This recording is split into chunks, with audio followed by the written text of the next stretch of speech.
तुम्हाला एक प्रश्न विचारतो. जर मी सांगितलं की बॉलिवूड हे नाव भारतीय सिनेसृष्टीसाठी सुरुवातीला अपमानासारखं मानलं जायचं तर तुम्ही विश्वास ठेवाल? आज बॉलिवूड म्हटलं की ग्लॅमर, स्टार्स आणि जागतिक ओळख आठवते. पण काही दशकांपूर्वी हे नाव कोणालाच हवं नव्हतं. आणि सगळ्यात धक्कादायक गोष्ट म्हणजे हे नाव भारतात तयारच झालं नव्हतं.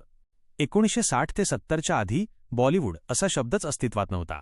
तेव्हा फक्त हिंदी फिल्म इंडस्ट्री किंवा बॉम्बे सिनेमा असं म्हटलं जायचं. पण त्याच काळात अमेरिकेचं हॉलिवूड जगभर प्रसिद्ध होत होतं आणि इथूनच एका नावाचा जन्म झाला. बॉलिवूड हा शब्द बनला आहे बॉम्बे आणि हॉलिवूड या दोन शब्दांपासून.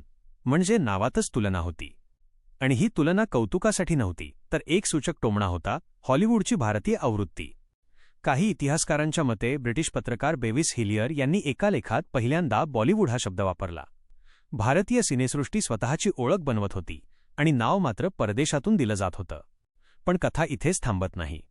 1970च्या दशकात अमित खन्ना, प्रसिद्ध गीतकार आणि कवी, एका मासिकात बॉलिवूड हा शब्द वापरतात. जो शब्द आधी टोमण्यासारखा वाटत होता तो हळूहळू लोकांच्या तोंडात रुळू लागतो. आता खरी धक्कादायक गोष्ट. आज ज्यांना आपण बॉलिवूडचे स्तंभ मानतो त्यांनाच हे नाव अजिबात आवडत नव्हतं. अमिताभ बच्चनसारख्या दिग्गज कलाकारांना वाटायचं की हे नाव आपल्याला हॉलिवूडच्या सावलीत उभं करतं.